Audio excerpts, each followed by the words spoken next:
Hello, good morning everyone. So, nandito na po tayo guys. Pinag-isa ko lang yan.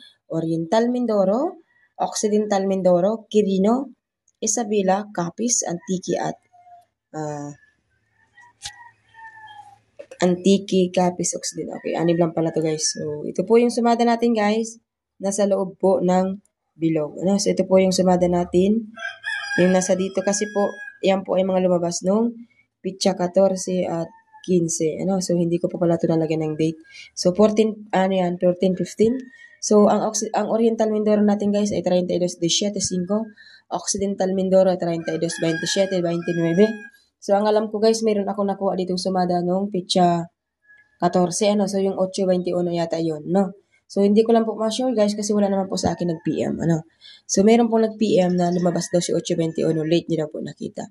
Okay, so still po tayo ng Quirino, Gis 21-5, Capiz 24-29-15, at Isabela po natin ay 8-24-38, Antique. So, sana po guys ay tumama na mga taga-Antique kasi marami po nag-aabang nito. 16-13 at 23. Good luck everyone. Have a nice day.